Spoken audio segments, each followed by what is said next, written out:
family. They don't want you discussing this shit. Day, I randomly saw on Facebook a fight, like an MMA fight.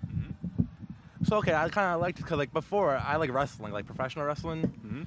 So I know like a few guys kind of like kind of went in between both.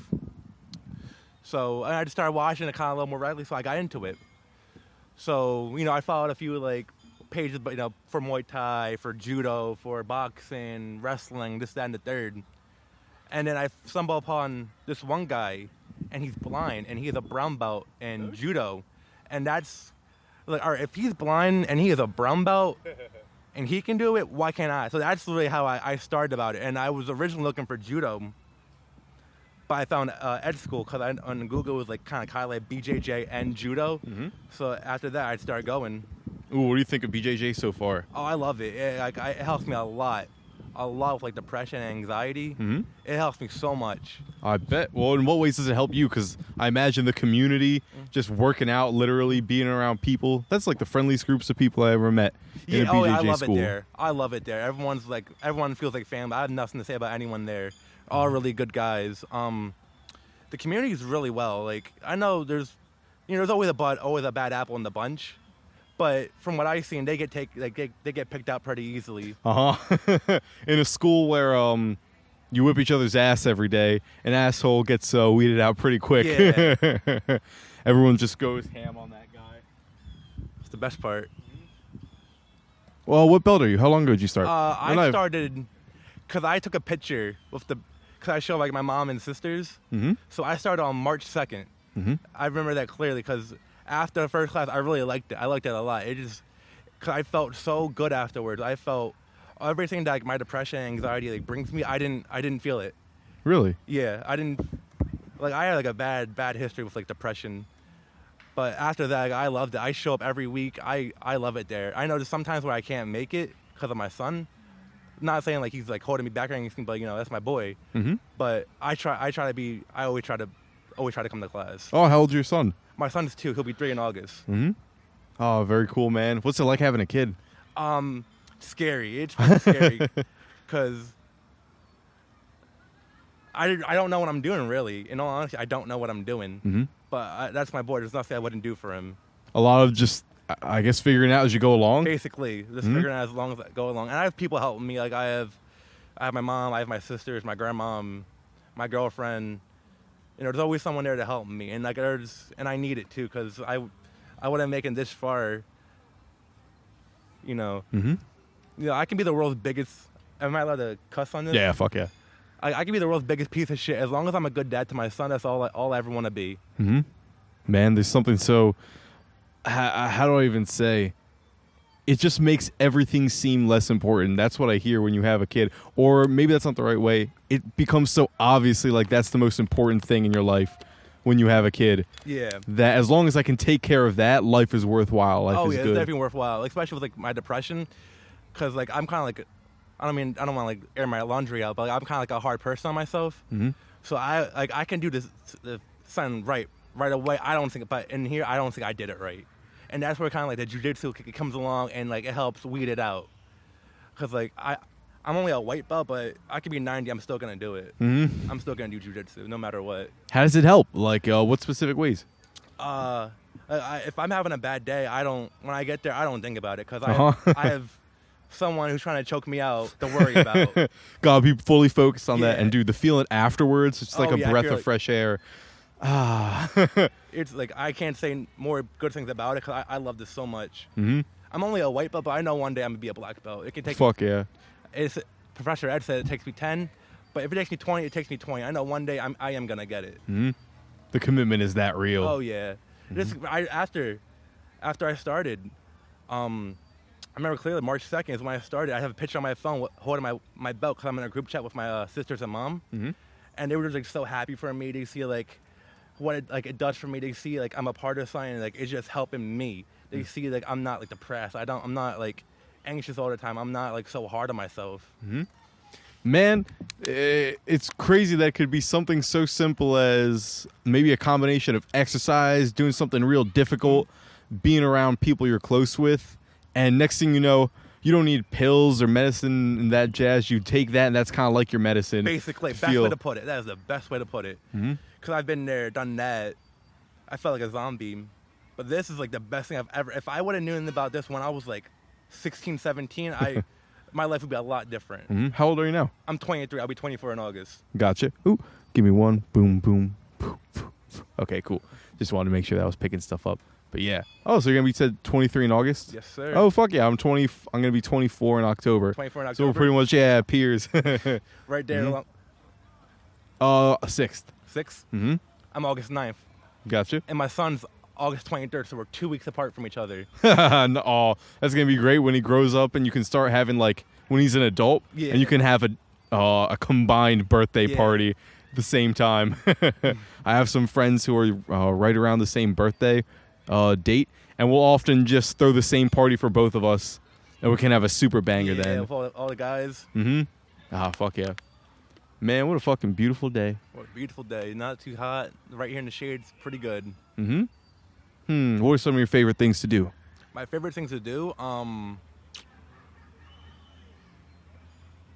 just tell you the things I like. I'm kind of like an oddball. I'm kind of weird.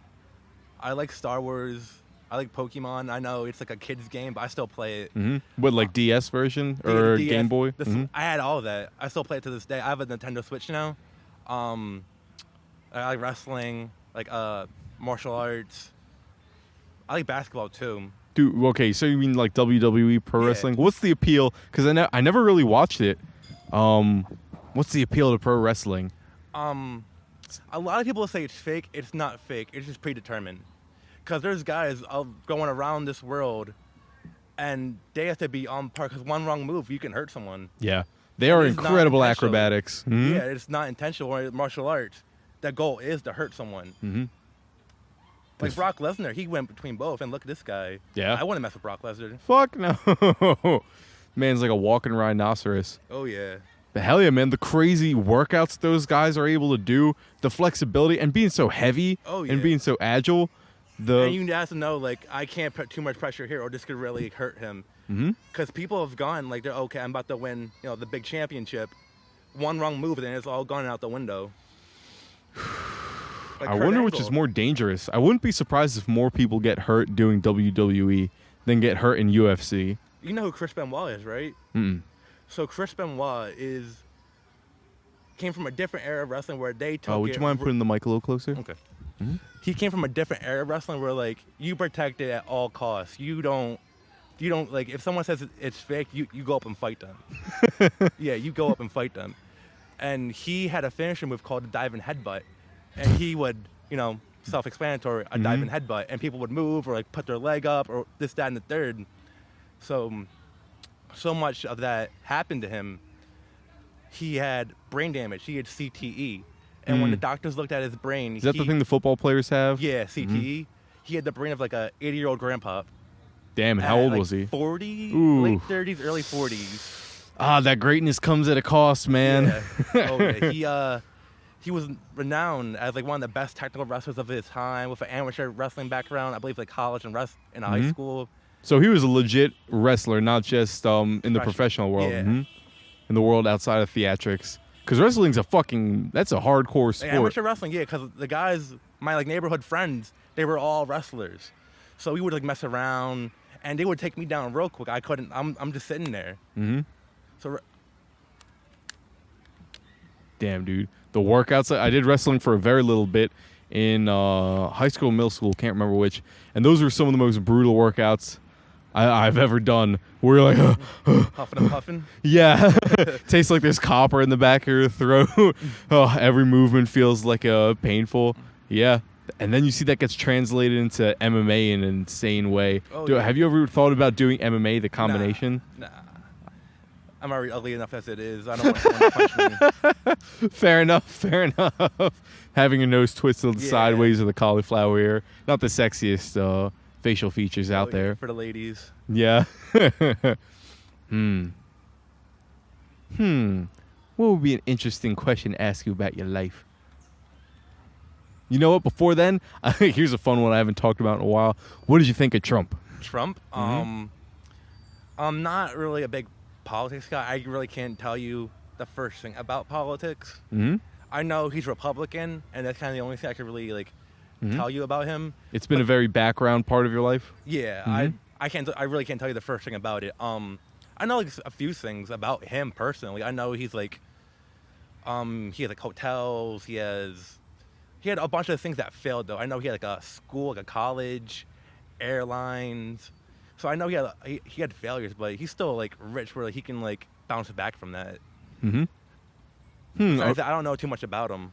You're good. So has the world of politics has pretty much been like in the background? Yeah, because I don't know it. It seems pretty boring to me. Fair enough. Yeah. I'll joke around, like just joking around, like saying like stupid stuff. Besides that, like I can't tell you the first thing about it. That has been an interesting part as I'm learning a little bit more about it. That the boredom aspect, like being in high school, things along those lines, couldn't give two shits about it. Oh, yeah. Because it just made me want to fall asleep starting to learn about it. Maybe that has to do with a lot of learning styles. What was one of your favorite subjects in school, Donte? Going home. Yeah, ditto. For me, it was gym and home. Gym. So I went to a trade school.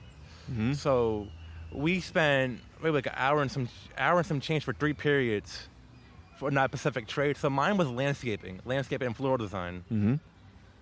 So that was probably my favorite shop because I became cool with everyone there. I assume you went to landscaping afterwards? No, I didn't do anything with landscaping after that.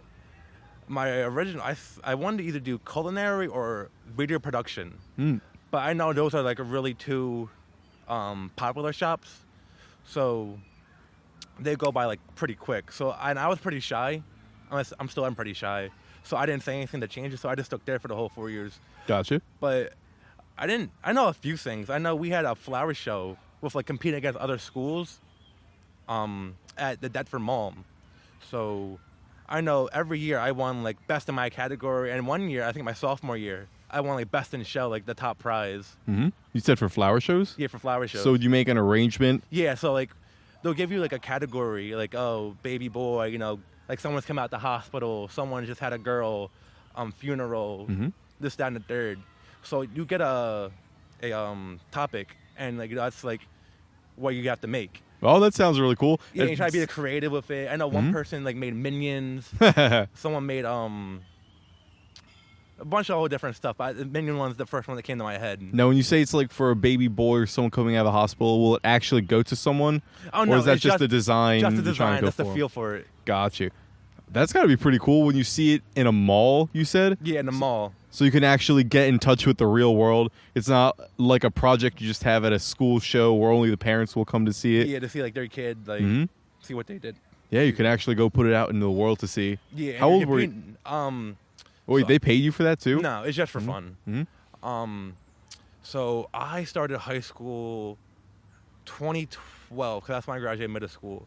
So I just turned 14 when I started. I just turned 14 when I started high school. So from 14 to 17, I would say.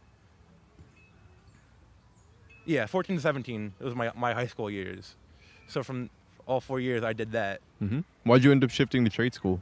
I don't know. In all honesty, I really don't know.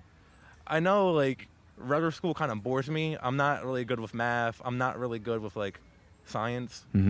So just to do something, maybe learn something, maybe, like, take it from there, pursue landscaping or floral design.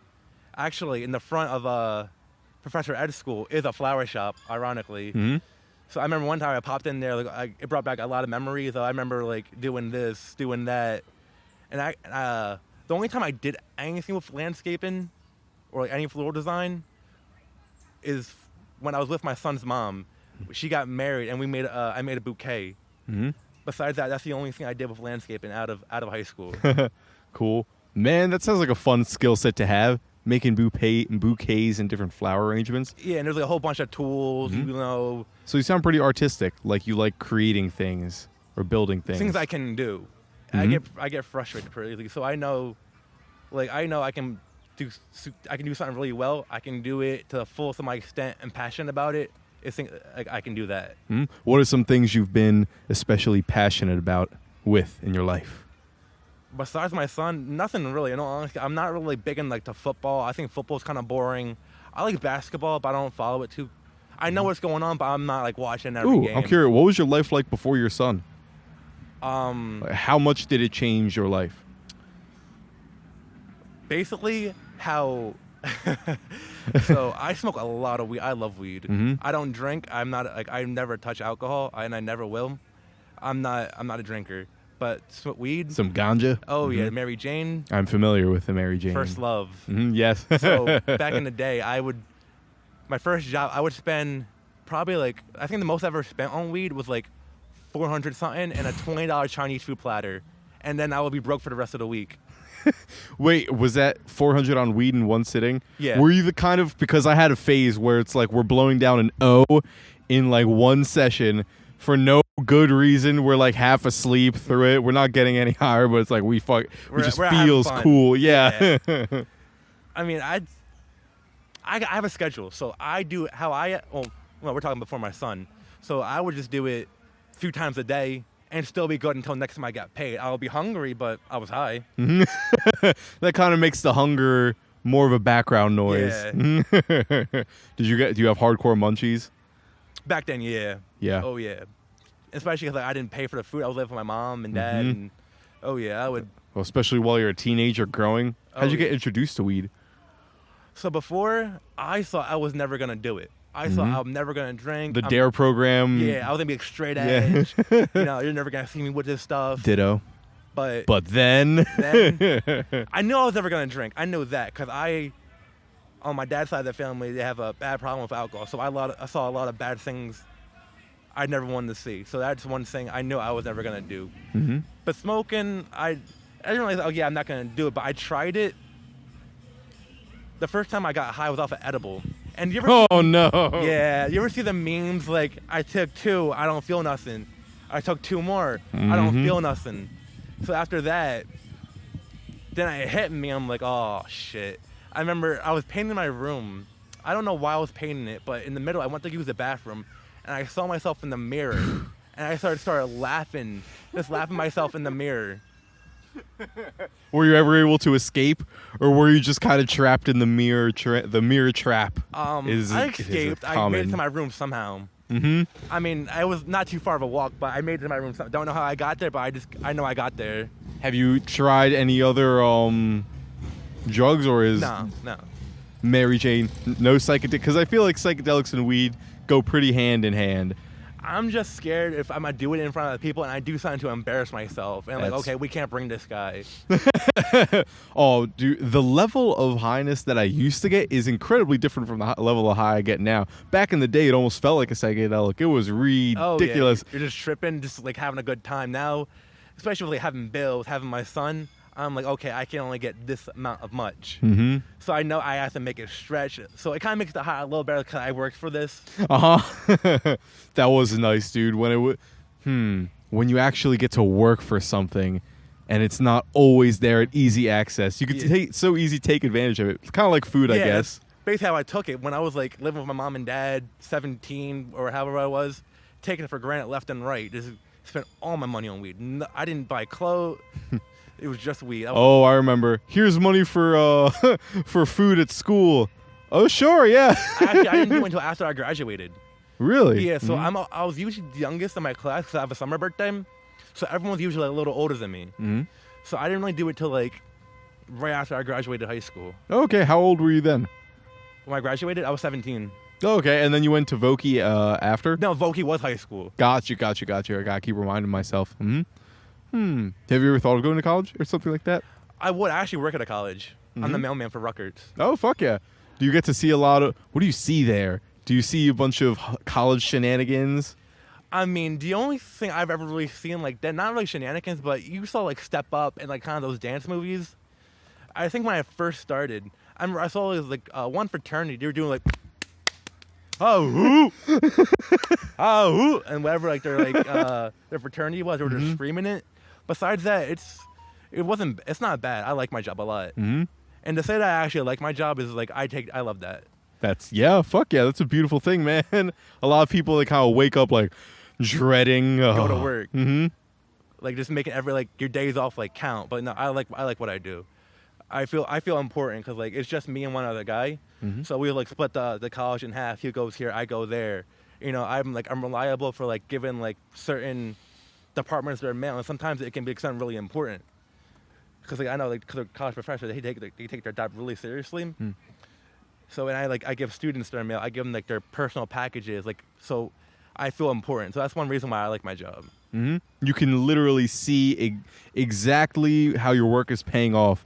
Whereas in some job, I don't know, maybe you ship a package off to somewhere else, but you never see it get delivered. The person actually be like, oh, I've received it. It's just, I don't know, there's something different to actually seeing the reward take place, seeing the literal delivery. Yeah. You can and click like, it in your head. Excited, like, oh, I'm expecting this from my mom. And some of them, so I lived in like South Jersey all my life, so I'm familiar with the area. I'm like, why do you want to come to school here?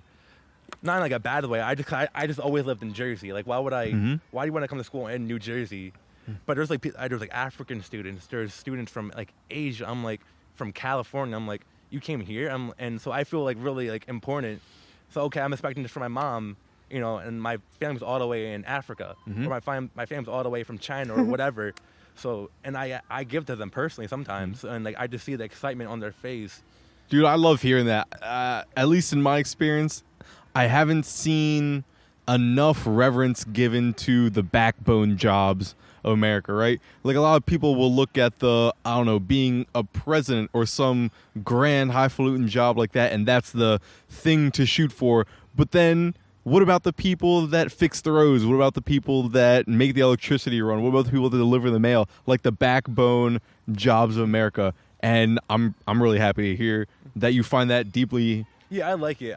Especially because it's like a school, so like I get like certain holidays off, which is kind of like a perk of it. I can use like the gym too, which is pretty cool. Oh, you can use this college gym? Yeah, I can use the college gym. Oh, those are legit. Yeah, I mean it's not really too big. It's not like one of like those like big like NCAA like gyms, but it's a good gym. Nice. What has COVID been like for you? It's alright. It's kind of weird because I always kind of forget about it. I see people like I see them going crazy online. They're like, you know, COVID isn't real. Like flipping all the masks over in Target and Walmart, and just being like real stupid, or like just not wearing masks and and just being like a danger at other people. Because I had it before, but I didn't get it bad. I just had a headache. Yeah, I got it 2 times. One time I didn't really have any symptoms. The other just maybe a bit of a sore throat, and then it was gone. But we're also young and we seem relatively healthy. But I got it at the same time as my mom, and my mom has a really bad like immune system. If like the slightest sneeze, she's sick. She gets sick pretty easily. Okay, so it's just been kind of a quiet background thing. I just kind of forget about it. Like sometimes I forget to bring a mask. I just don't think about it. Yeah, nowadays it seems like it's still there, right? It's like a fire that's almost been put out. There's some embers, so it can be easy to imagine that it's totally gone and act like nothing's floating around. But there's still a little something to watch out for. But yeah, I know it's definitely real. I'll joke around about it, like, oh, COVID isn't, just like as a joke, just to make like my friends mad or whatever. Yeah. Ooh, what kind of stuff do you spend your time looking at on the internet? That you're willing to share in public. Nothing crazy. Nah. A lot of rash guards for Jiu Jitsu. I look at like a lot of like YouTube videos. I spend a lot of time on YouTube. Look at YouTube videos. Scroll on Amazon. Yeah, it's basically YouTube. YouTube and Amazon. Oh, what's the dream Donte life within, let's say, I don't know, 4 years, 4 or 5 years? 4 years, happy. Happy. About color up. My son's happy, healthy. If I have more kids, they're happy, healthy. My girlfriend's happy, healthy. Everyone's just happy and healthy. And a billionaire. Fuck yeah, why not? This might sound like a weird question. Not weird question. Yeah, I feel like money can buy happiness. To a degree, right? No, I think it can, because like look at the Kardashians. Okay, so let's look at Kanye West and Kim. Your dad's Kanye West. Your mom's Kim Kardashian. And I don't know all their names. I know one of them dated or still is married to Travis Scott. You get to say your uncle's Travis Scott. And with a snap of a finger, if you want to go somewhere, you can go. If you want to go to Italy, you can. without a question. So, and like your family's all taken care of, even your friends are taken care of. Like, so like I feel like it can buy happiness. That's just me though. But I feel like money can buy happiness. If you want to go to like China, you can. If you want something, if you want a Lamborghini, just because you have it. If you want connections, they're there. Your mom and dad are Kanye West, Kim Kardashian. That's true. I've heard some studies that showed that after you get over, I think, $80,000 a year, surprisingly, people's the reported level of happiness didn't really go up. So it was 80,000. That means you can go on vacation maybe a couple times a year. Your insurance is good. You have a car. You have a house. All that. You're not hungry. All that's taken care of. And then after that amount of money, which is hard to wrap my head around, right? Because you feel like if you could have jet skis and go swimming with sharks whenever I want, go in the Caribbean, my happiness levels will just be skyrocketing above everyone else. But it was strange, at least in this study, they didn't seem to find that. And because have you ever heard the trope of like the rich, sad person? The rich person who's like hollow I see, like, memes inside. about that. Not memes, but like it's just like pictures, like just like a kind of like in a cartoonish. Like the guy has like a lot of money, but like he's like sad inside. So for me, if I can like live out my dream with money, I would leave Jersey. For some reason I really like Australia a lot. Why? It's warm all year. They have kangaroos, and I like their accents. Fair enough. So that's kind of like that's always been like my dream. This one day just go to Australia, and my dream car is a Lamborghini. So if I have that, I'm set. And I can, whatever my son wants or needs, I can get. Because I have the money. If my son wants to meet someone, I can get the connection to meet them. Even if I have to pay him, I know I can do it. So like my son's taken care of. Even me, I'm taken care of. I know I'm good. I know I'm happy. I know the people I love and care about are taken care of, getting happy. If they want like spend money on stupid bullshit, I can give them the money to spend on it without like batting an eye or even double thinking. So I know like my grandmom's good. Everyone's just good. Happiness makes me wonder, what are the keys to happiness, Donte? I've heard a quote that I talk about all the time, that we can send people to the moon. We have the internet. We have these nuclear capabilities. But for some reason, it still seems difficult to make people happy, strong, and healthy. Someone's jamming out. Oh yeah, especially in the summertime. There's always jamming. Mm-hmm. You like rap music? Yeah, fuck yeah. What's your favorite? Who do you like? Are you like an old school kind of guy? Or are you like new school? Or are you kind of like in between? I'll bounce around. Like, I like my Biggies, my Tupacs, my Kendricks, my J. Coles. I'm trying to think of a more out there rapper you don't hear of very often. What about you? Well, my mind is. So I'm gonna be honest. I'm not really the biggest old school. I mean, I like Biggie, I like Tupac, and I like 50 Cent. That's probably as far as I'll go back. Eminem? Eminem, certain songs. I liked the one about the spaghetti. Lose yourself. Oh. But I wasn't like the Mom spaghetti, yes. When I was younger, I did, but as I got a little older, I'm not trying to like. I know he's a great, but I'm just not the biggest fan. I feel you, dude. You know what I've been getting into more recently? Lil Wayne. I didn't realize he had such ridiculous lyrical there's a reason he called him the GOAT for a reason. Yeah, I didn't know he was called the GOAT. That makes sense. I only learned recently Nicki Minaj and Drake are like underlings. Of his. Oh yeah, I was growing up during that era, so I remember that era pretty frequently. Drake on the come at. I would say Drake's on my top 5 for sure. I like Drake a lot. That nice poppy. He has more like a soul vibe to it, like an R&B kind of rapper. Ooh, have you ever heard JID? JID, I know of him. I know he made a XXL freshman class. You know what that is? So it's basically kind of like a freshman, like the guys that are coming up on the rise. Like, hey, look out for these guys. Like I know Kendrick's been on it. I know Big Sean's been on it. The Wells Fargo album, something along those lines. Who was that? JID, I think this might be the album you're talking about. I might have the name wrong, and I might be talking about a song on it. But where he collected a bunch of artists that I haven't really heard of before, and they just were making bangers in this group. Yeah, I mean, how I look at music is how I look at Jiu Jitsu. There's always like that community where you fit and you can get along with everyone. Obviously there's a bunch of bad apples, but there's always someone there's always thousands, especially in Cam. There's always like up and coming rappers. And some of them are actually talented. Yeah, I've heard some really good ones come out of Camden. But there's so many people trying to do it, you get lost in the shuffle. Yeah. And there's talent. There definitely is talent in here. Which really makes me look at like a Lil Dicky, someone who rose through the ranks. Just being a joke in a way. Yeah, he rapped, but did it in such a different style that he stood out. Because rapping seems to be a genre that's fucking blowing up like crazy lately. That's the only thing I listen to is rap. Mm-hmm. Any other? Nah, unfortunately not. And the only thing I'll admit that I kind of like that's not rap is probably Maroon 5. Besides that, Nice. besides that, I only really like rap. I know Lil Dicky was on the 2016 freshman class. That was a good year. I like that class a lot.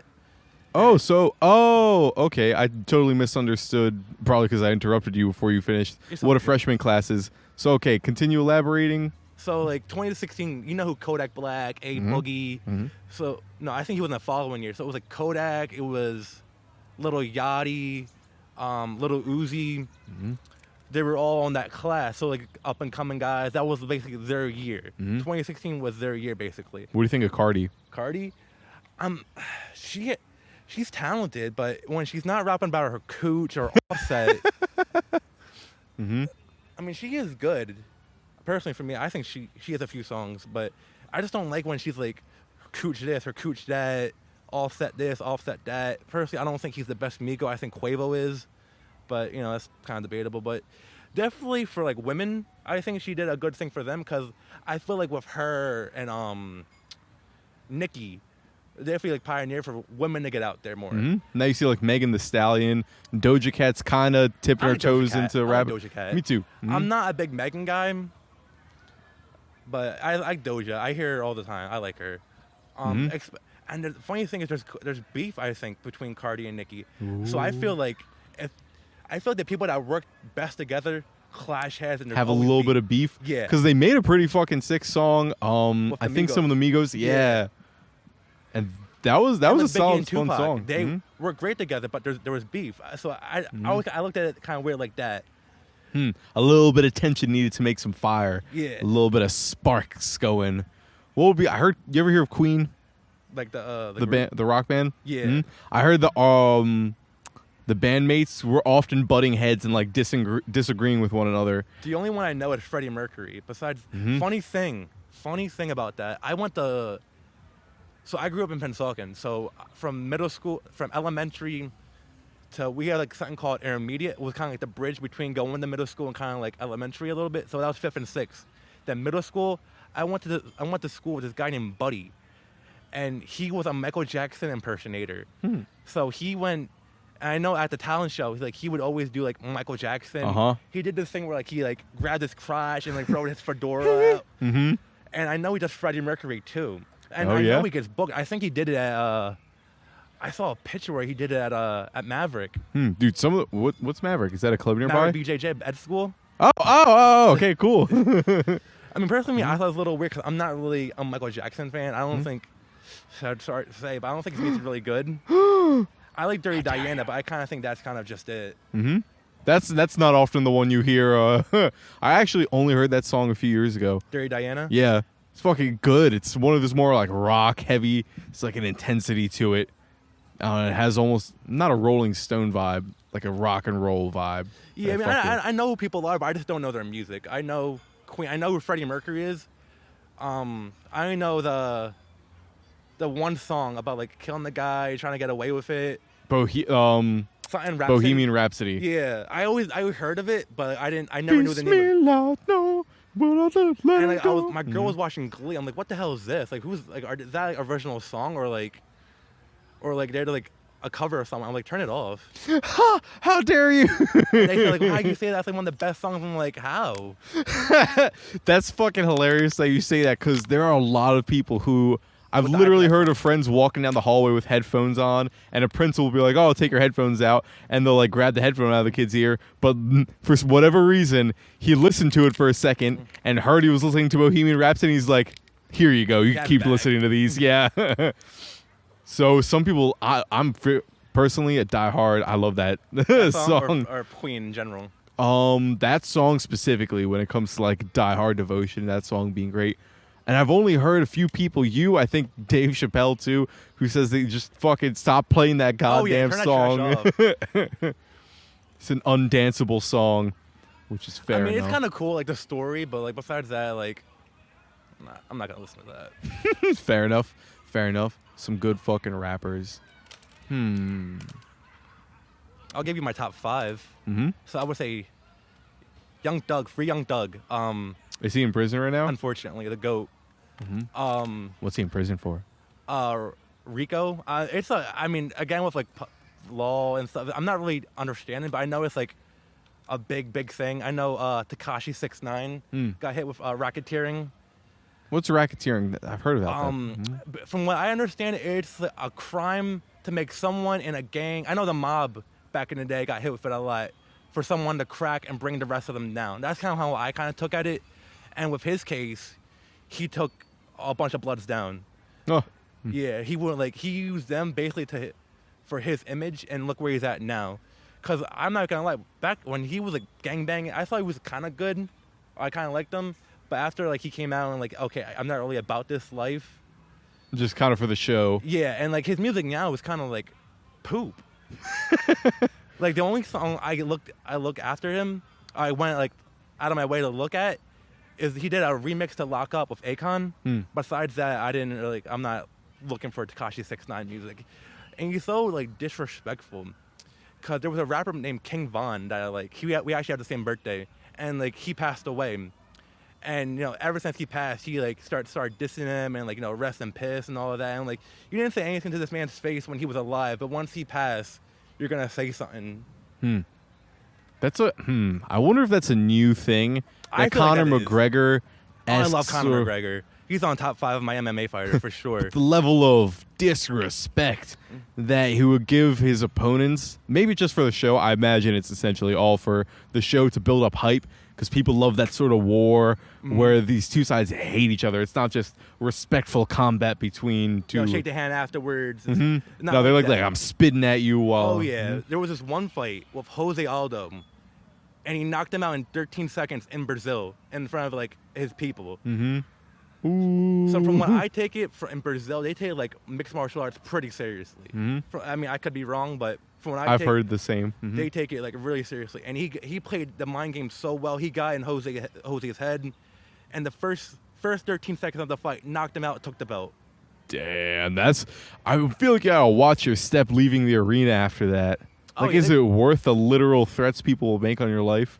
Because what he did with Khabib, he might have gotten killed for that. I wouldn't be surprised if he actually died afterwards. I mean, the funny thing with Khabib is his whole team was running, trying to fight him still. Yeah, oh yeah. I don't know the whole story between their beef. I personally love Khabib. Did you hear about the incident where he threw the dolly or something like that in New York? Got glass in some of his teammates' like face or eyes, something along those lines. Oh yeah. It was making literal death threats.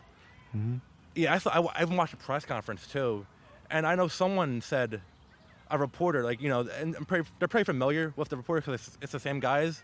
I know he has alcohol called Proper 12, and I guess like they did a good year or something like that. And I know he told him like "Assalamu alaikum," like peace be with you, and he got like really mad. Like, don't say that when you're saying that, like, and you're talking about whiskey, and you're trying to tell me like whatever that means. Wait. So are you saying someone said to Khabib that Proper 12 did well? No, not that he just got mad. I know I'm messing it up. I'm sorry about that, but who said "Assalamu alaikum"? I reported to Khabib, and he just got real mad. He's like, "Oh, you can't tell me Assalamu alaikum," and you're congratulating him about like alcohol. I guess like I know he's Muslim, and like I guess it's being disrespectful, mixing. I know they can't drink.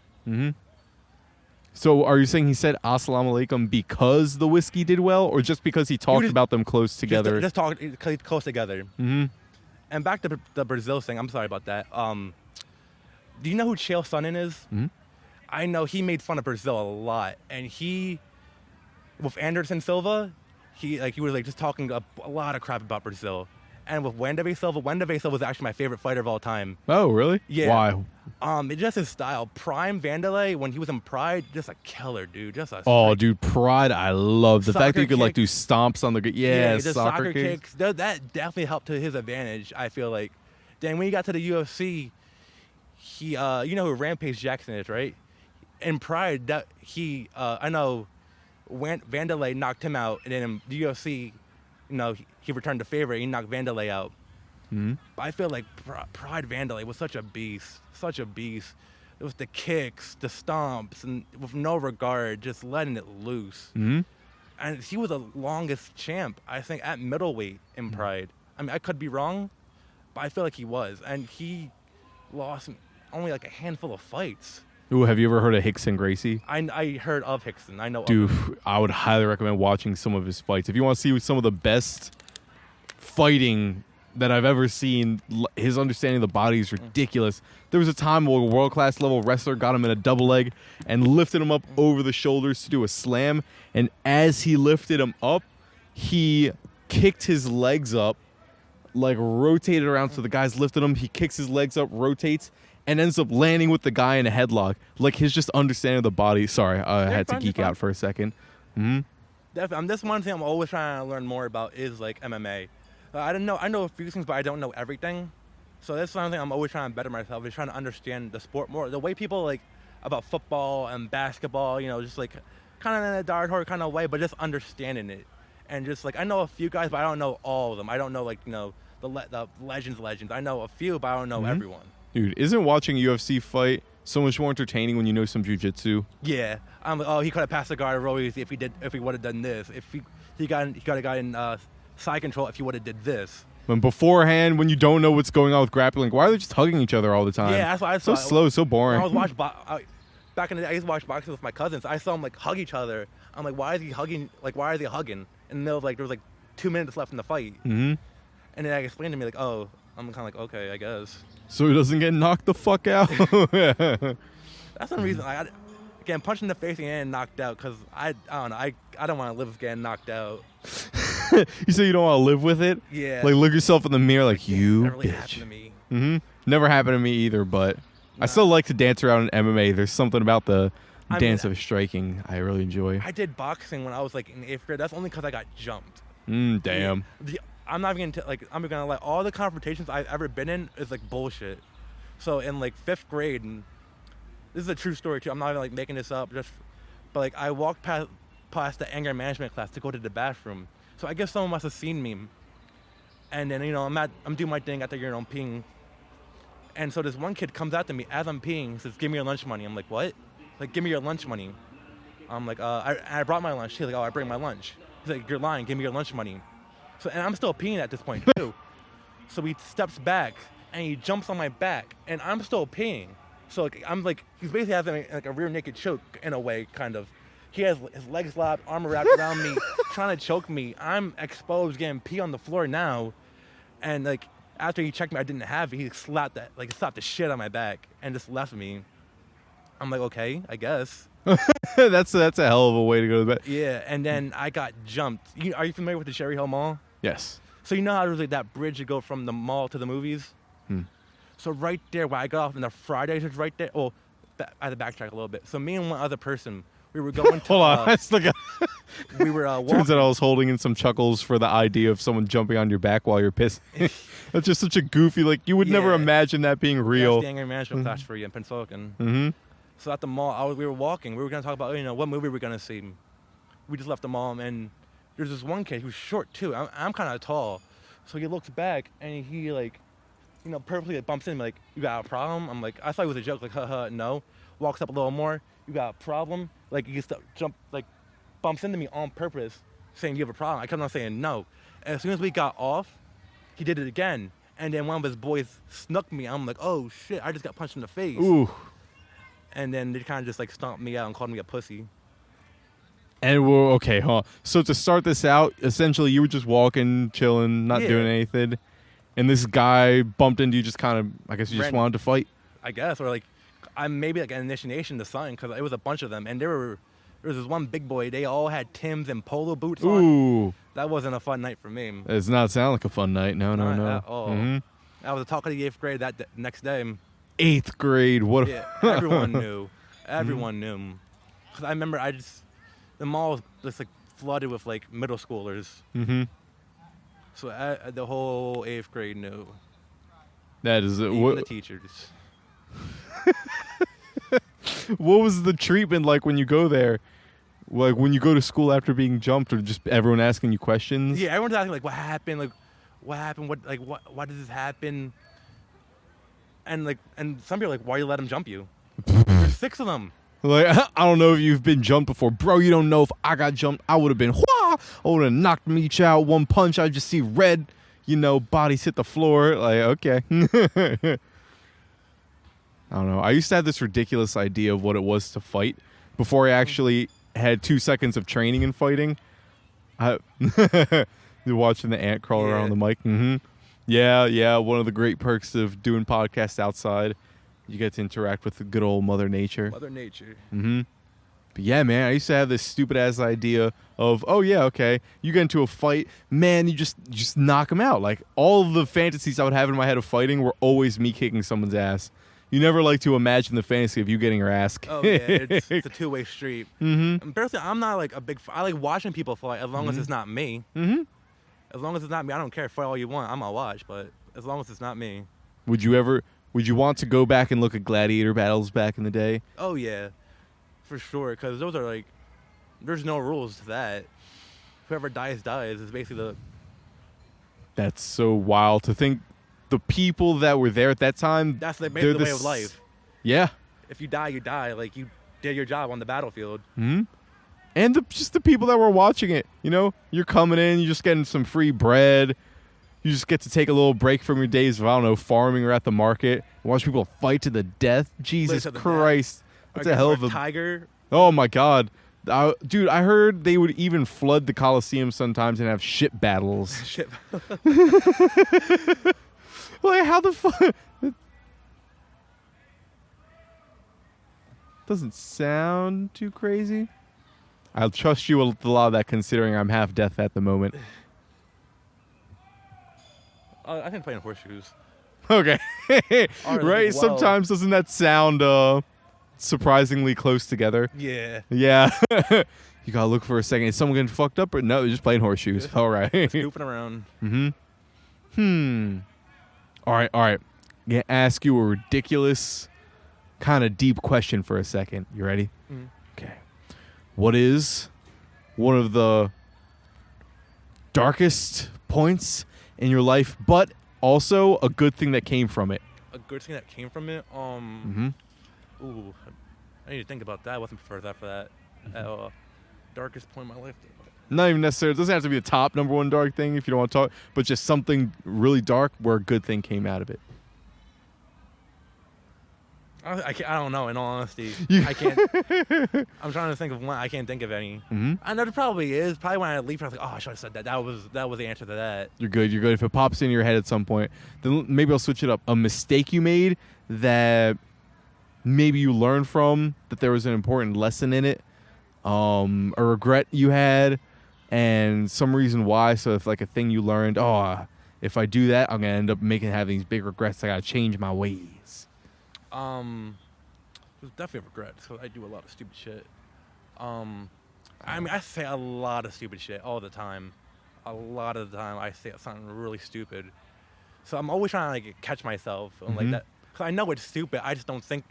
Like I have this thing where I can say stuff before I think about it. And after I say, I'm like, fuck, why'd I say that? That gets weird, man, because there are times where there's a good conversational flow going, and you kind of just say things without thinking. To have that lag time of checking, is this an okay thing to say, then say it, it can kind of add some awkward pauses, at least in my experience. This is what I found. But sometimes you got to, because just opening up, no filter. Yeah. I'm just going to say whatever comes to my mind. You'll end up saying some ridiculous shit. It's a tricky thing talking to people. More tricky than I would have guessed. I wonder if that's specifically because of technology, if that has anything to do with it. Being like on our phones a lot. Oh, yeah, especially with the culture today, because people are getting famous off like doing like a wacky dance. It's going like, and they're getting like thousands of hits on TikTok or YouTube, or back in the day, Vine. Back in the day. Oh, yeah, I liked Vine. Me too. Until I think they stopped after like Instagram started making videos. Yeah, I wonder why they ever shut down Vine. I've heard there might have been a lawsuit, but the specifics I'm totally ignorant of. Yeah, I don't know too much. I think it's because like Instagram started putting up videos, but I believe that's why. I mean, that's where a lot of people got famous off of, like Jake and Logan Paul, unfortunately. Oh, they were too. Why unfortunate? And they're not good people. Yeah, I have heard a lot of... They capitalized a lot on that Conor McGregor model of like, I'm going to talk shit and be a bit of a troll. Well, not even a bit, sometimes just a heavy troll. And that gets a lot of views, a lot of eyes put my way. I've heard some interviews with them where they don't seem like assholes when they turn off the actor mode, like they flip off the switch. I still don't know what kind of person they call. I think Logan. I know one of them went to Japan. And the Suicide Forest one. Yeah, that whole thing. I'm like, this man had some demons in him, and he didn't know how to handle it. And you're gonna laugh at him. And the fact that they call themselves boxers when I always get them confused. They look just alike. I think Logan boxed Nate Diaz, Nate Robinson, a basketball player, Ben Askren, a Olympic wrestler, and Tyron Woodley, a college D1 wrestler. Yeah, they might have some knockout power, but they're not boxers though. That's the thing I'm saying.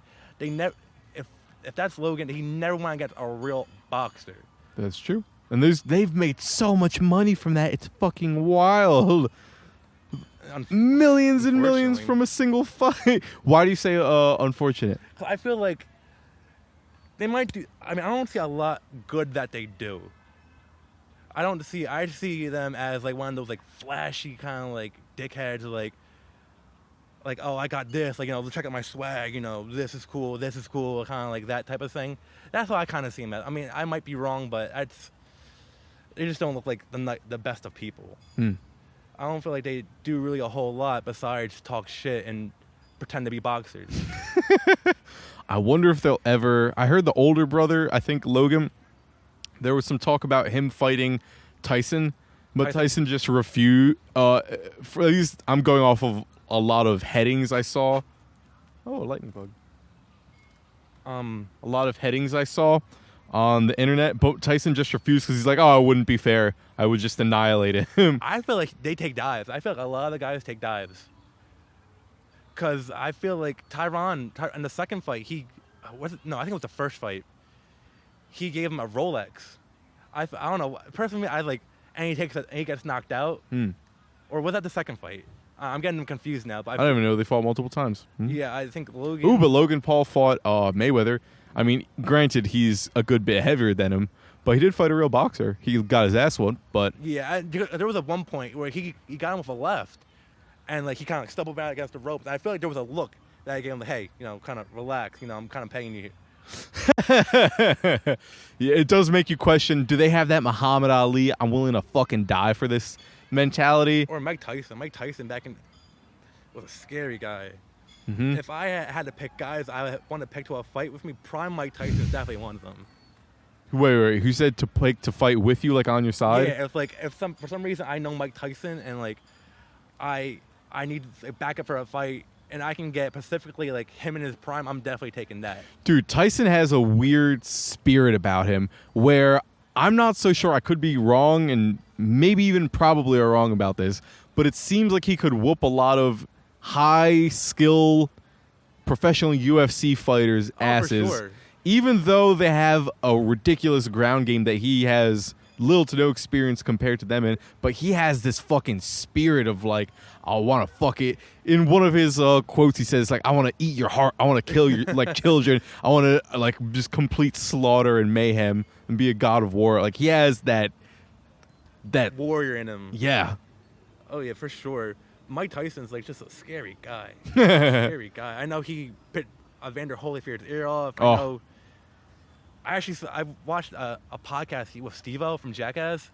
How they were like in a psych ward together when like Steve-O was trying to get clean.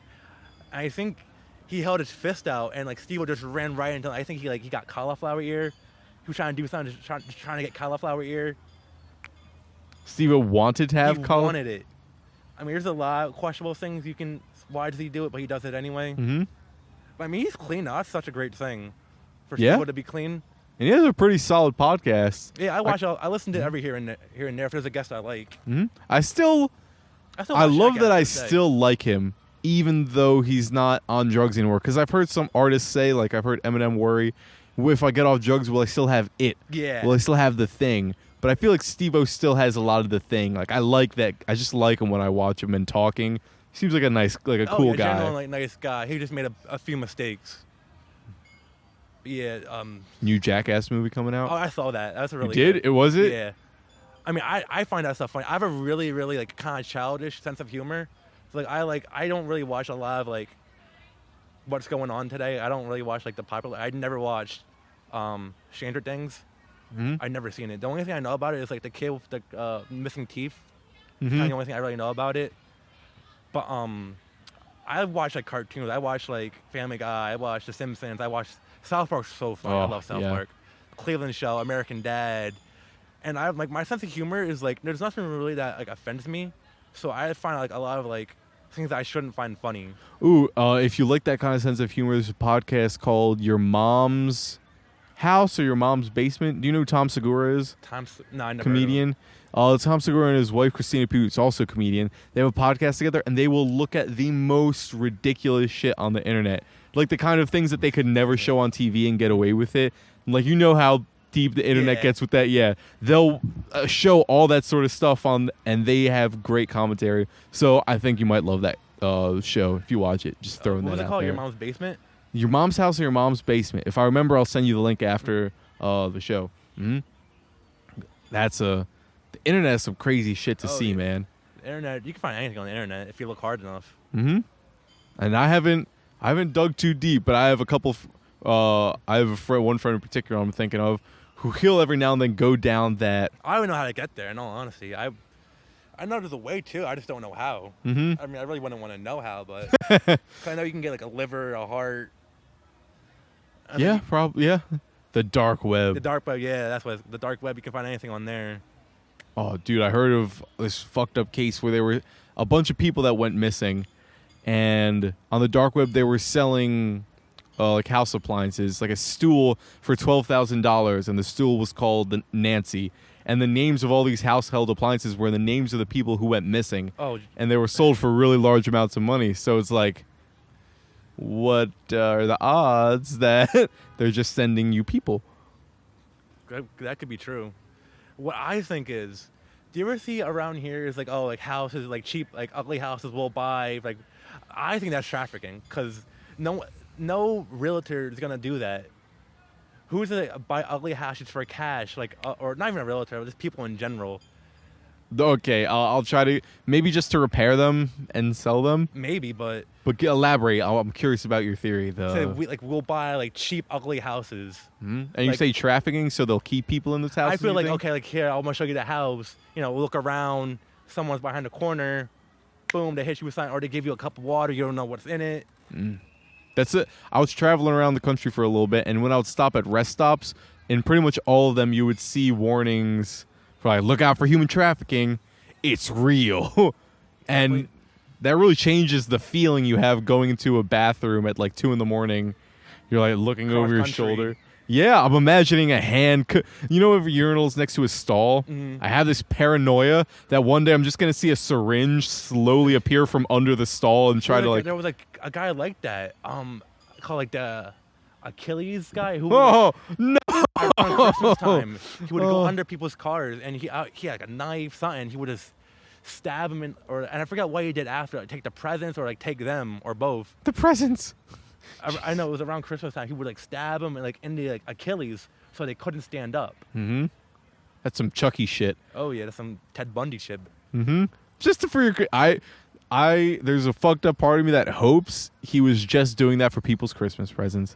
That he just loved his kid, and he's like, you know what? I know how I'm gonna get. I know how I'm gonna get gifts this year. Straight to the ankle. God damn, the things people think about. Great. Now I have some justification for my paranoia. God damn, man. It's weird. There's like a class of things in life that you'll hear about. Like you'll hear of Ted Bundys and serial killers. The crazy thing is, I saw one with like Jeffrey Dahmer, and like he was a smart guy. And with Ted Bundy, he was a law student or something like that. Where like, okay, the outcome of this. Any idiot off the street can tell you that, but especially you. You know the outcome. You're trying to be a lawyer, so you know what's gonna happen. You know everything that's gonna come for you, and he's still doing it. Yeah, and some people do get away with it.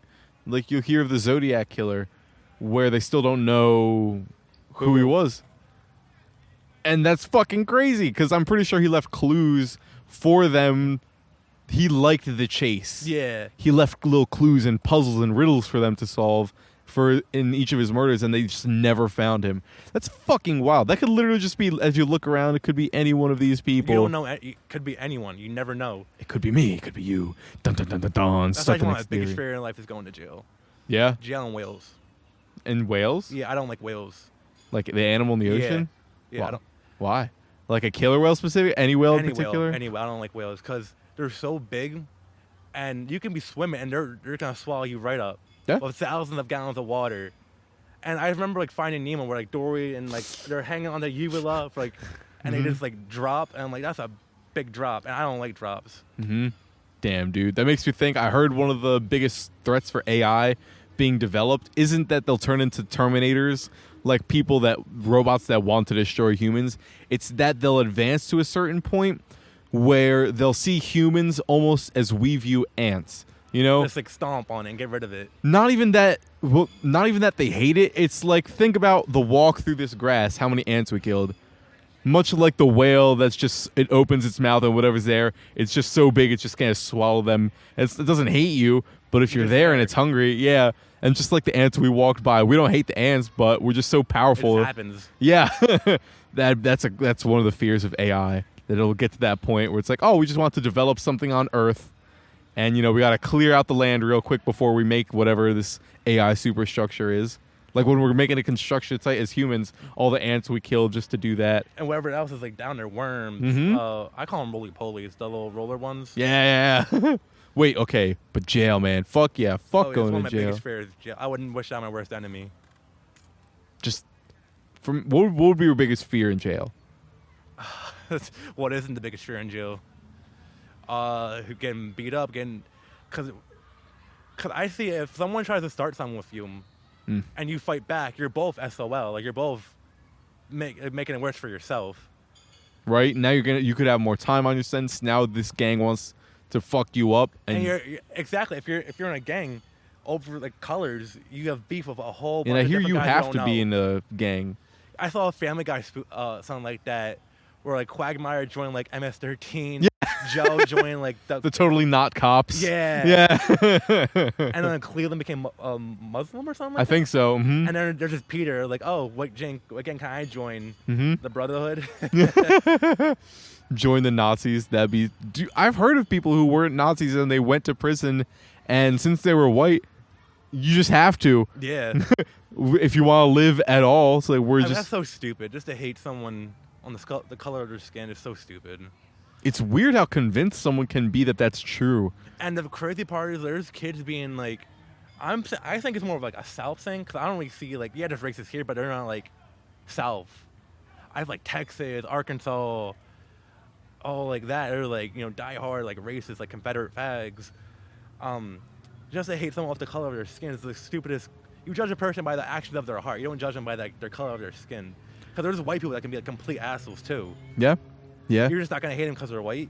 It's so stupid. Shit gets weird. Especially, you ever hear a really good bullshit artist try and trick you into something, and they'll bring up these really logical points that they're explaining so eloquently, and it sounds so intelligent, and maybe you don't know any better, and maybe you don't want to sound stupid, or you're just not very educated, so they just sound really like they're right, like they know what they're talking about. Look how confident they are. Look at these big words they're using. Goes a long way too in that. Yeah, yeah, like it does. Door guys, they have to be confident. You say door guys? Like the guy who go to door. Oh my God, yeah. Saw you something. That's ridiculous. I spent a day where I was just trying to get interviews, walking around the neighborhood, and fuck that. Like no one wants to talk to you. No one wants to talk to you when you're walking into them at their house. Well, they're just finished taking a shit or they're getting out of the shower or something. Like, no, they're like, ugh. I didn't get a single interview. I could have talked to maybe or knocked on the door of a few hundred, might be at least like 100 houses I knocked on. And to do that day in, day out, a cold open from someone who doesn't want to talk to you to end up selling something to them, that's, yeah, you got to be very confident. Because there's a lot of noses going. Oh, my God, yeah. You just have to have like a thick ass skin for that no. Mm-hmm. Yeah, but like there's a lot of shit that doesn't bother me though. Like going back to like jokes and stuff. Like there's a lot of jokes that doesn't bother me. Who's one of your favorite comedians? Will Ferrell. I like Will Ferrell a lot. Does he do stand up? I've never Oh, I really seen should- his stand-up, but I think his movies are hilarious, like Step Brothers, the one with Mark Wahlberg, the other guys. Oh my dude, the other guys, the beginning with The Rock and Samuel Yeah. Jackson. There goes my hero. That was. I love that they showed what would actually happen to action heroes. Like you're just gonna die in 2 seconds. You're doing the most ridiculous shit. Oh, but sorry. No, you're fine. You're fine. But I like Michael Cera a lot too. He's like kind of awkward-ish, and I kind of see that in myself. Scott Pilgrim. Scott Pilgrim, Juno. I never saw Juno. Juno. We watched it in 9th grade. Basically health class. We called it something else, but it's basically health. Is that when the girl gets pregnant really young? Yeah. Is it a comedy or like a drama? Dramedy, like drama comedy. Gotcha. So kind of View like from life. Revolt was a good one. Never saw that one. Like I like Zach Galifianakis too, the guy from the Hangover, who played Alan. Mm-hmm. I think. Yes. Dude, can we talk about The Hangover for a second? Have you ever had, okay, not that crazy because it's Hollywood level crazy, but have you ever had a crazy night like that? Crazy night. Where you could say this is your hangover equivalent. My Hangover. Probably just doing. We just when I was like, I was actually pretty like antisocial. Mm-hmm. So it's not until like I had friends in school, but I just left it at that. Like I'm not gonna see anyone outside of school because I'm kind of like awkward Mm-hmm. and kind of shy and say stupid stuff. But like one of my close friends, I'm still friends with to this day, invited me over his house during the summer. I was going into my senior year. We just got done junior year, so we just started hanging out and we just started like end up spending the night somehow just from hanging out. Mm-hmm. And we would just do so much stupid stuff, so much, like all night. And then we would go to like flea markets off of like zero sleep. Then you always make the best purchasing decisions, right? Yeah. Mm-hmm. I bought a lot of stupid stuff.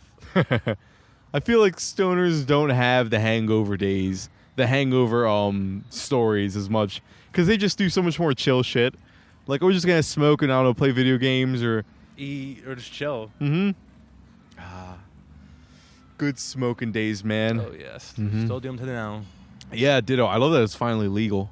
I mean, I never understood why like cigarettes were so like socially approved, but like weed isn't. When cigarettes are basically, they're killing you.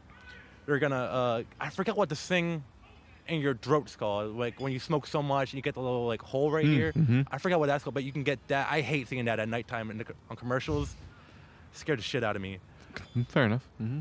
And like just cancer in general, when marijuana, there's like so much health benefits to it. And with alcohol too, socially acceptable, but you get behind the wheel, you can kill someone. Mm-hmm. Well, let's be fair. If you're stoned and you're getting behind the wheel, you could probably kill someone too. And I've fought against that for a long time because I used to be like, nah, it's different. But I've had to come to the realization if I'm fried, I should not be driving. But I see what you're saying. I think it's a lot like how you can hate someone for the color of their skin. Like, a lot of it's just misinformation. You just don't understand what weed is. I don't even like to call it weed anymore because I'm pretty sure that was one of the negative names given to it. Like, it's the equivalent to the N-word. Yeah. During the drug war, they wanted to associate with, like, the weeds you see in the It's a gateway grass. drug. Yeah. But let's call it, I'll call it cannabis because that sounds more official. Smoke it or Mary Jane. Good old Mary. Good old Mary. Yeah, dude. It's funny to see, well, it's kind of funny and a little sad. We were smoking at my friend's house the other day, and his grandma was over. And she smelled it, and she kind of went up to him afterwards, almost crying. And she's like, hey, you really shouldn't do that. It's My aunt's like terrible." that. Uh-huh. And, oh, grandma, don't cry. Like, we're fine. We're just smoking a little bit. We'll eat a little more in the cabinet, but this isn't, like, crack or... Oh, yes. dude. But weed's like, there's things like crack. People do that when they can just smoke. I never really understood why. I heard, okay, here's a really good thing to know, that if you try, like, 20 different drugs of different sorts, you'll find the one for you. Everybody, based on our, I've heard psychologists talk about this, based on our makeup, our physiological makeup, certain chemicals we lean towards enjoying or we lean towards being attracted to and are more likely to even get hooked on.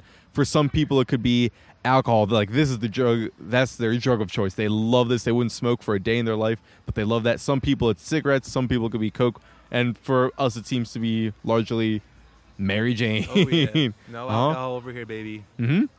And it just 100% clicks. THC. Huh? So I guess for some people, crack, it just clicks with them. I mean, that can kill you, though. I'm terrified to die. Yeah? Oh, yeah, I'm terrified. Have you ever had a near-death experience? I guess getting jumped.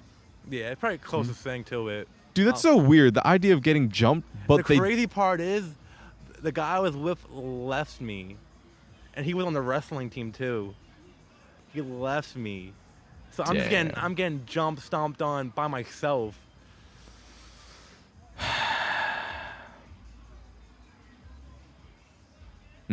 Cowardice. But nah, I don't even feel right adding a but to that. Like, there have been points in my life where I was such a pussy that unless you were like my brother, I might have ran too. And I'm not proud to admit that, but maybe. But fuck that. I'd like to be the kind of guy who would stick by his friends, homie. Yeah. Mm-hmm. And the crazy thing is, I was still friends with him afterward because he was on wrestling team. I'm not gonna like cause a problem. Mm-hmm. And looking at it on my side of view, I don't know how to fight. Straight up, I don't. So I probably would have did the same thing if I was in his shoes. But hey, you're on the wrestling team. You at least could have did something. Do a quick double leg slam, motherfucker. But then I'll get jumped too. We'll get jumped together. Hey, if you're one of my boys. Yeah, if you're one of my boys. I don't know how I'd look at one of my homies, one of my best friends, my brothers. If I got jumped and they ran away, like, ooh. That's gonna sting. Yeah, looking at you the day after, that's gonna sting. I don't know about that. Fuck that. That's so weird. The idea of jumping someone but not wanting to actually kill them. Like, I just want to beat you up a little bit, and then we're done. And it's a crazy thing. Like, that's how people get into gangs. Is you guys to get jumped in. I don't know if this is like true or like, you know what Vice is? Like, they have a YouTube channel. The show? Yeah, Vice. So I don't know if it was like it's all actors or just like a real like this, but they showed like this one kid, I think you're in New York or DC, like getting jumped into a gang, and basically I think, like, if they talk about your like whatever you are, you have to stand up and fight. Is basically how I saw it as. But like they were kind of going like a little too hard on this guy. They were like ripped up shirt, bloody nose, and you don't know what else he could have had. I'm like, sheesh, that's for a color. That's a weird. The idea of hazing is a strange one, because I've heard people promoting it, not to that extreme, but I've heard some people in groups where they did hazing. They're like, you know what? It kind of does make you closer. Afterwards, you're a little bit more bonded because you really had to, like you were talking about with the weed earlier. Now that I work much more to get it, it's more enjoyable when I smoke it, sort of thing. And now that I joined this group and I had to suffer, I had to pay this heavy price to get in. It feels.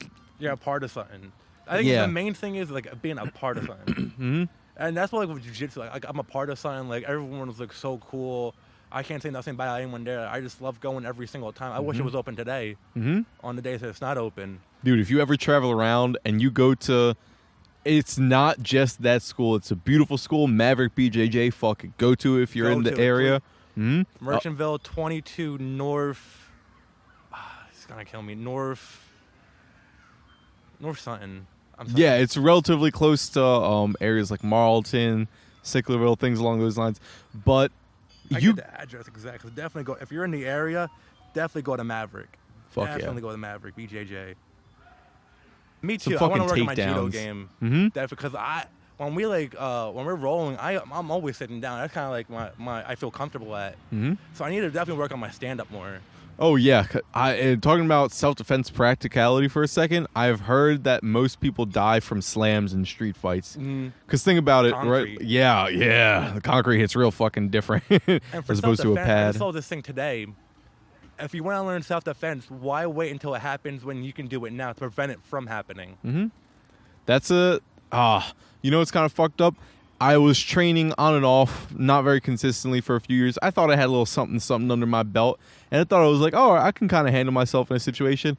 But then I had some real shit happen. And it just hit me like, oh, I need to train more. I'm not ready. I'm not ready for guys with whips. This is it. It was fucking not cool. So yeah, get your training and first aid. I would say self-defense and first aid if you want to be practically ready for some shit life could throw at you, right? Because think about, like, you're just driving on the highway, you see an accident happen right in front of you, and someone needs medical attention now type shit. They don't have time for the ambulance to get there for even a few minutes. To hold them until they come. Exactly. Mm-hmm. That actually happened to my grandma because my grandma was a nurse, and she was leaving church, and she said some guy was going like so fast on a bike, flipped over. Thank God he had his helmet on, but he went flying from from across the street. I know she did something to say like help. Mm-hmm. Because my grandma was a nurse, so she did it for a while too. Mm-hmm. I love my grandma. Fuck yeah. Shout out to Granny. Shout out to Granny. Dude, that's something I need to up. I need to up my medical skills too. I don't have the stomach for that. I can't watch Grey's Anatomy. I think that's a shed show in general, but like I watched it a few times and it's just like too in depth for me. I don't have the stomach for it. Gotcha, like the blood and the gore and all that. Don't show me that. Can we please watch Family Guy? Dude, Family Guy has some gory scenes, but it's different when it's a cartoon. cartoon. Yeah, very true. Becomes a very fucking different thing. We see it. They can get away with a lot of stuff and still be TV 14 or PG 13 or whatever it is. Look at South Park. Park. Mm-hmm. South Park. They make their episodes in 6 days, and they're like it's always on current. So do you see the one about Trump? Which one? When Mr. Garrison would like run to become president, all the stuff he was saying. Yeah, fuck him to death. Yeah. The crazy thing is, he was gay. He had a gay lover named Mr. Slave. Mr. Slave, yes, one of the great South Park characters. And then he became a woman and then a lesbian. Mm-hmm. And I could be wrong, but I feel like there's a thing where you can't be gay and run for president. In America, the odds probably go down of you winning. I think I agree with that. And the fact that they made him president was really funny. That was. And there's always like a secret message too. It's always like I find it so funny. What would you say the secret message is? I don't know, because like basically what's really what he's saying, like fuck them all to death about like Hispanics and like we're not like Mexicans. I guess is what. Or just anybody he didn't like or that went against him. Yeah. Anyone, Dude, I heard all good comedy contains some truth. And I think that's a pretty true statement. And South Park is pretty. I wonder how accurate they are in their portrayals of people like Trump or Mickey Mouse, the dark side to Disney. Fuck you all. That's actually really good. Thank you. Oh my God! Did you see the coronavirus special? Yeah. Fucking a bat with Mickey Mouse. Who the fuck thinks of this? A pangolin? Oh, sorry. Yeah, no, they fucked bats and pangolins. And then at the end, Mr. Garrison, Trump, he just burns the pangolin. Oh my God. Watch it. Fucking South Park COVID special. Definitely watch it. Oh, wait. I want to let you know if you ever go traveling and you still won't get your BJJ in, that I've noticed that love and community at pretty much every place I go to. I've never met a school of assholes yet. So that community in general, the jiu-jitsu community, it's one of brotherhood. Oh, for sure. Because for men and women, like just the term brotherhood. Mm-hmm. From what I've seen, is like everyone's like, they're not like being asked like, oh, why didn't you do that right? You're supposed to do this. So like, hey, bro, if you move this, do that, then you got it. Just slow down. And they're always like in a nice way, like, hey, slow down a little bit, do this, do that, and then you got it. And there's something weird about it's almost like you're hugging a guy or a gal, you're hugging a person for like an hour a day. Obviously, you're also trying to choke them out and things along those lines, but it can feel like that sometimes. I think there's literally something to skin contact, kind of like having the sun on your skin or having fresh air. It's something that a human being craves. For me, I feel like the physicality of it helps me with like depression and stuff. Because I play basketball, that helps too. Like it's like playing around, like shooting around with the boys. But I feel like the more when I started doing BJJ, I feel like that's what like really. I'm drenched in sweat every fucking time I leave. Yeah, they definitely got to work out in. I love it. I love like rolling. I love like learning new moves, new techniques. It's so much fun. There's things I'm not really good at, but one day I will get good at. Fuck yeah, the black belt is waiting. It's coming. That or I will die trying. Said it best. Die trying. Fuck yeah. That's got to be a great feeling to just walk around in daily life and have the skill of a black belt. And no one knows. One guy wants to be a tough guy and they don't know. Because you look at Ed, and in my more stupid days, if I were to look at Ed, I'm like, I could fuck him up if he was wearing like a hoodie or something. Like, he doesn't look like the kind of guy who would fuck you up in a street fight. Oh, yeah, he definitely will. Yeah. No, and with the judo too, take it right to the ground. Mm-hmm. And then just ninja your ass to sleep. Mm-hmm. That's the crazy thing. You never know who. Yeah. You never know. No one walks around saying wrestler, karate, boxing. Yeah. The one of the coolest pieces of information that I've gotten about this sort of topic is Special Forces operative in the Green Berets, if I'm remembering correctly. The ideal in the Green Berets was to become what was known as the Gray Man. And the Gray Man was described as the guy who doesn't stand out at all. You're not in a race, you're not in first, you're not in last. People kind of forget that you're even in the room. You're just kind of camouflaged with the herd. This totally indistinguishable person. And there's something so, in part, dangerous about that. Like, you're in a bar and things are starting to heat up, a fight's about to start out, and you have your eyes on this one guy who's maybe jacked, and he has tattoos and scars all over him, and he's talking a lot of shit, but you don't know that the most dangerous guy is the guy sitting up against the wall. Yeah, skinny, just sipping on a beer, his jeans and shoes, and he just looks like a casual, everyday man. It makes me wonder, man, like, how many badasses. Are a good thing to have, but if you know how to use them, you're better. And with BJJ, I feel like... What did you say, if you know how to use them? Like, yeah, you can look intimidating with muscles. Oh, yeah, like... Mm-hmm. But that doesn't mean you can fight. Yeah, I've been surprised how many asses I've felt I could kick that were very muscular. Yeah, you might be able to push around, but with good technique, skill can beat strength. Mm-hmm. And a lot of people... We have a fetish that I've noticed in America nowadays with, like, the bodybuilder, the buff man, the super ripped. But a lot of people don't have great cardio. Ripped. Yeah. But if you lack that cardio, bro, and you go a minute into a fight where you're just sprinting, essentially, and your arms feel like lead. Just dropping. And if you drop your hands, right there, you're getting knocked out. So, yeah. Yeah, people out there, get your cardio up, get your training in. Definitely get your training in. Definitely. Mm-hmm. I mean, it's the thing. A belt color isn't the thing to work for. It's just on to work. Oh, wait, how should I think I messed it up. It's on to work for, not the thing to work for. Like, you can work for it, but it's the whole thing behind jiu-jitsu is like just become a better you. Like, the belt's nice and all, love it, but it's not the main goal. To become a better you. I didn't mean to cut you off too. That's my fault. You're good. This reminds me of hearing swordsman by the name of Miyamoto Musashi, and he was a swordsman in an era where swordsmen were very popular in Japan, and a lot of people just love the idea of being able to kick people's ass and having a sword and feeling badass.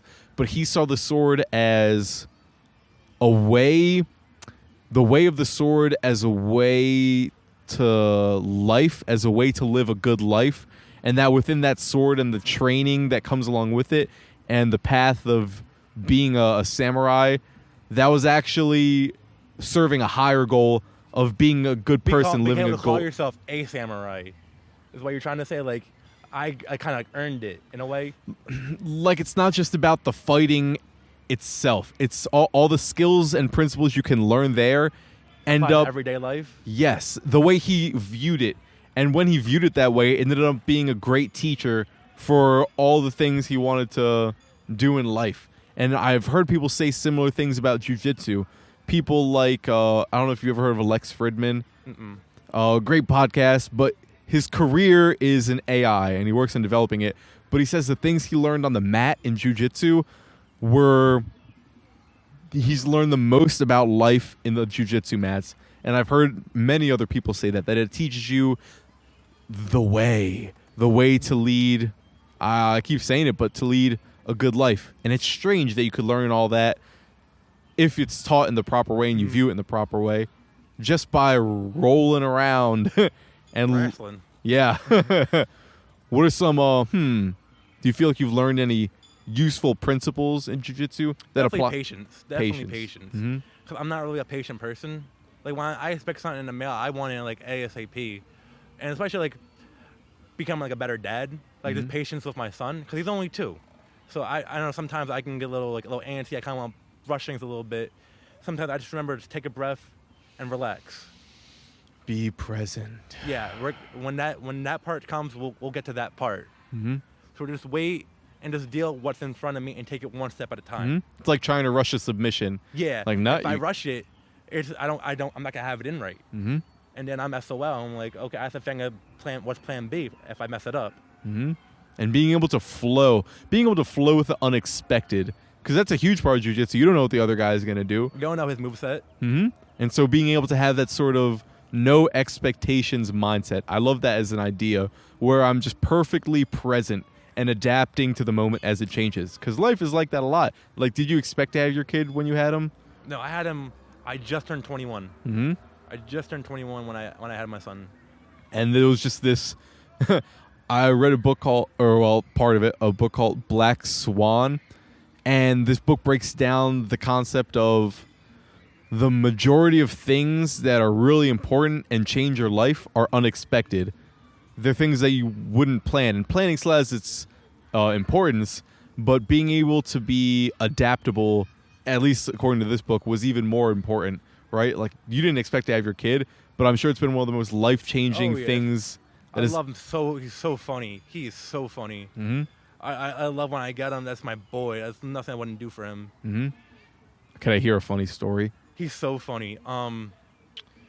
He was on FaceTime talking to his mom, and he was like, "Hold on, mommy, I gotta wash my hands. I don't like germs." And then when he sees like other kids playing, he likes the older kids for some reason. Mm-hmm. He's like, "Hey, kid, wait for me." He's just trying to be like the older crowd. Mm-hmm. He's just so funny. Dude, I love kids. Playing around with kids.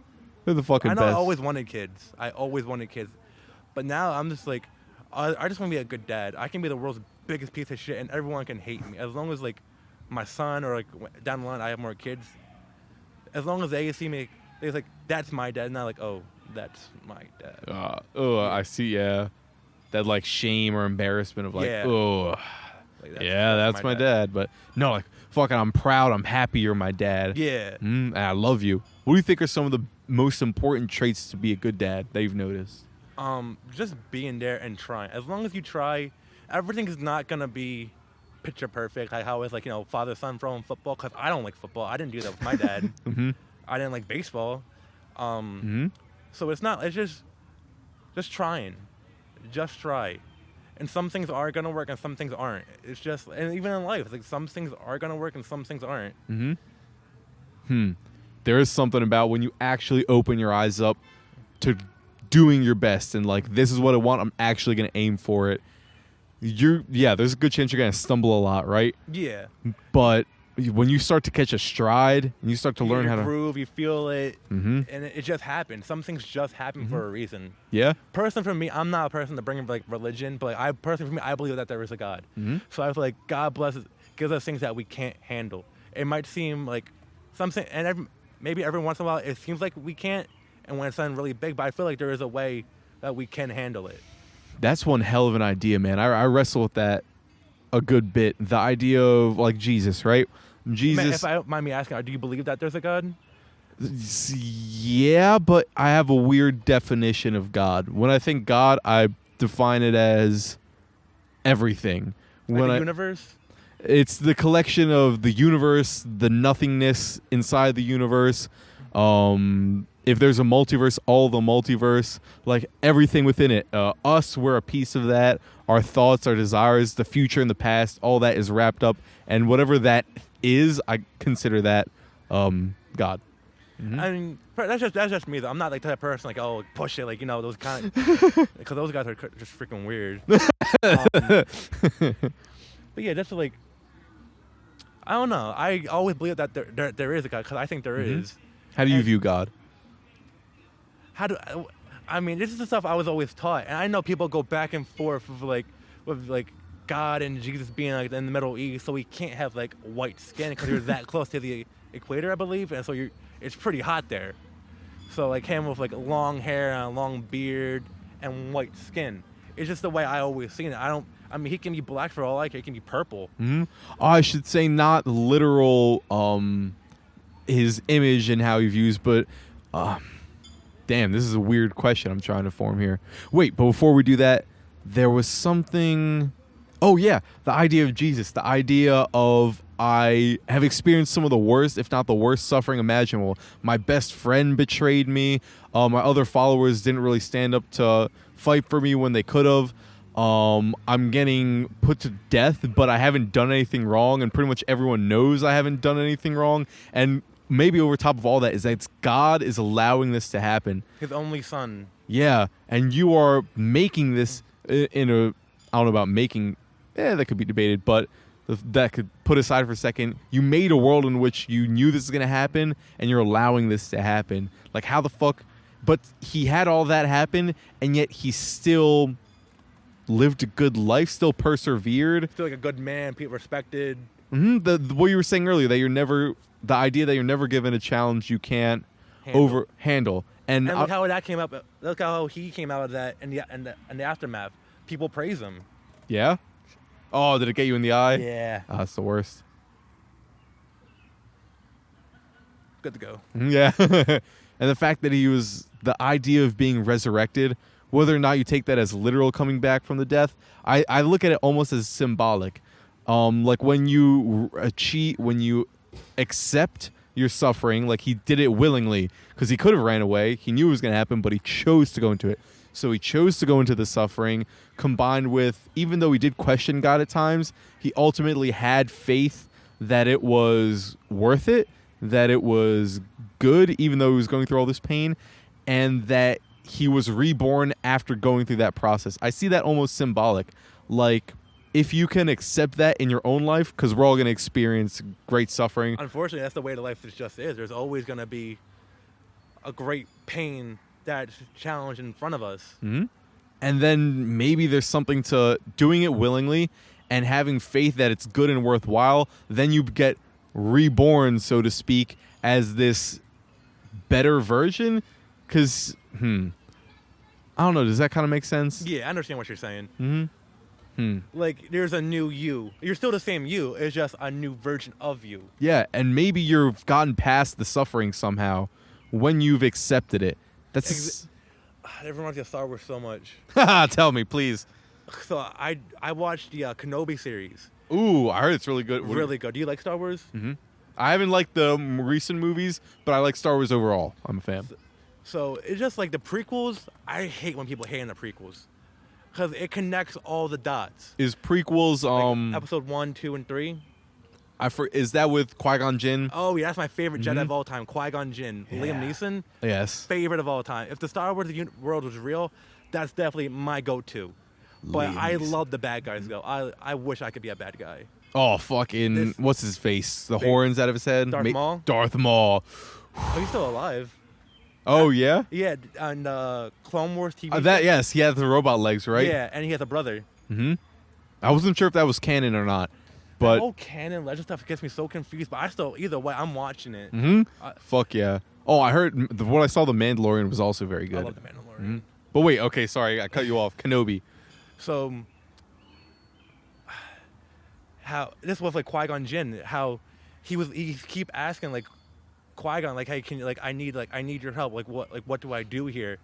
And with fear, because fear was like right in front of him, because he didn't know Anakin was still alive. He thought he was dead, and just to watch over Luke was his only job to do.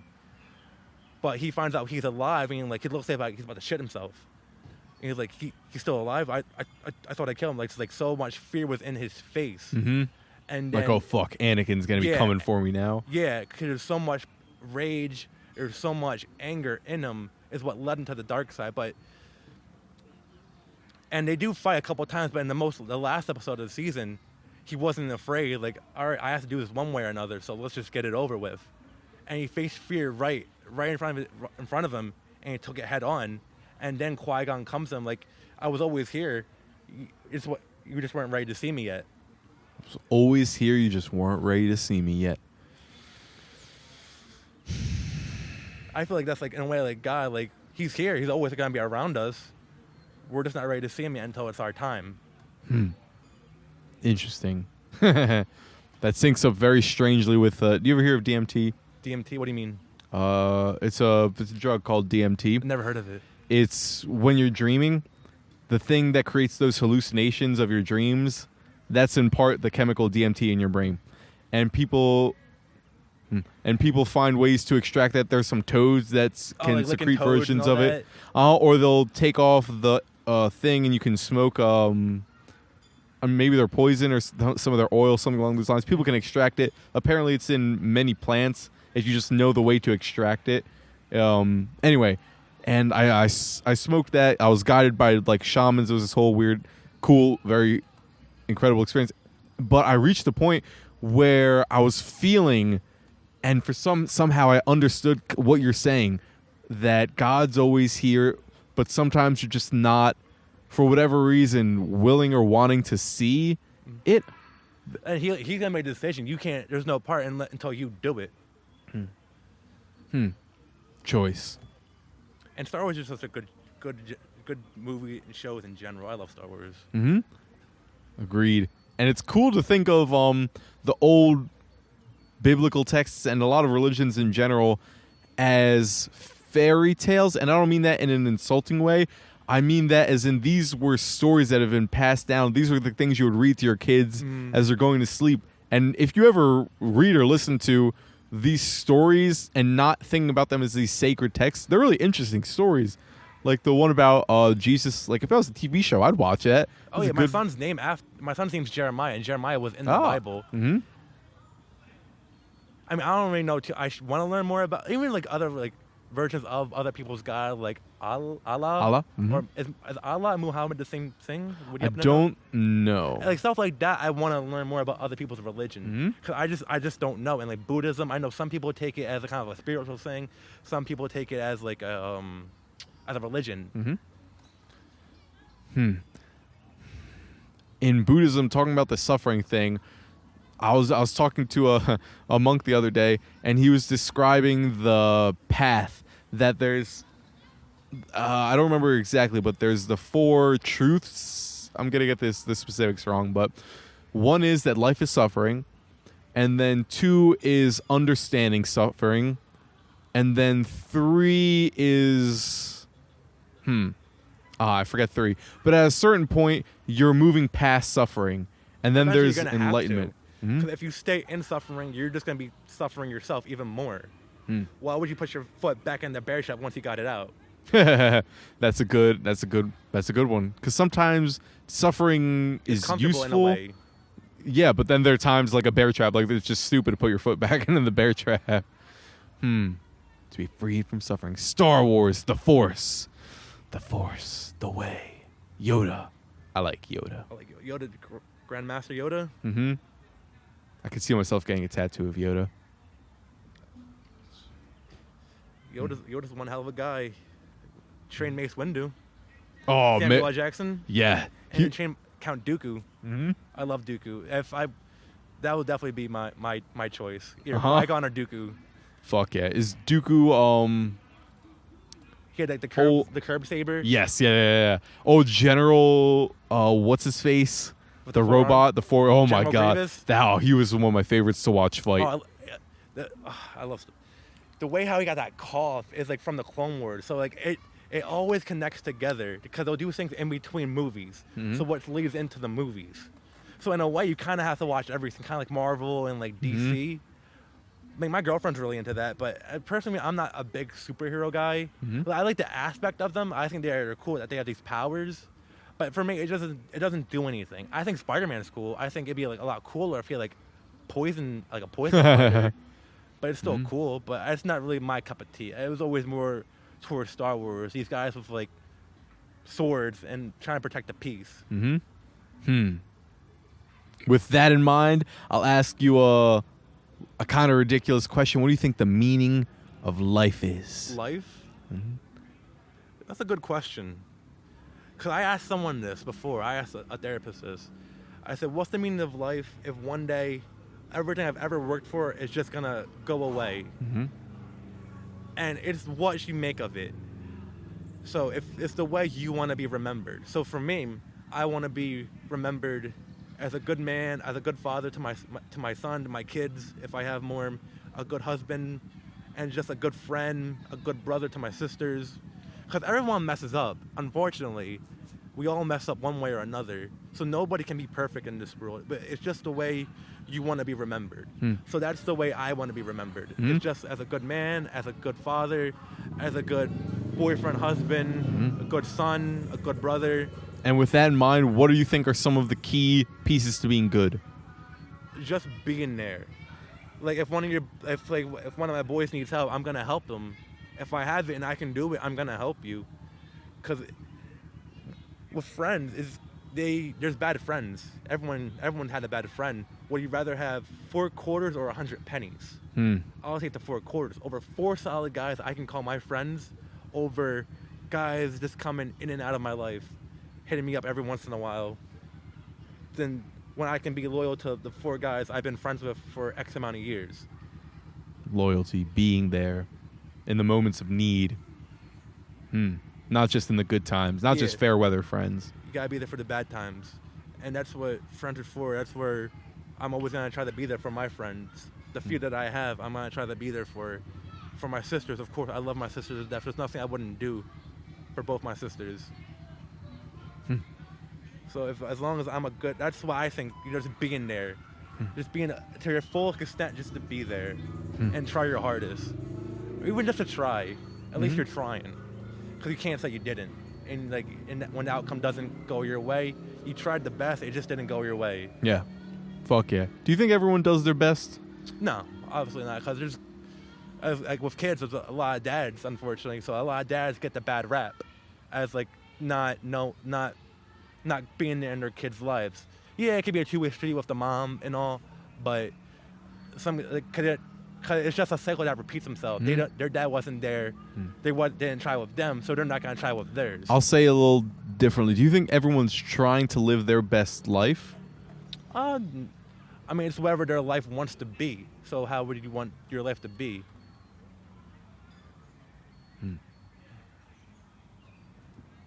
Donte? Alex? Thank you, sir. No problem, brother. And with that,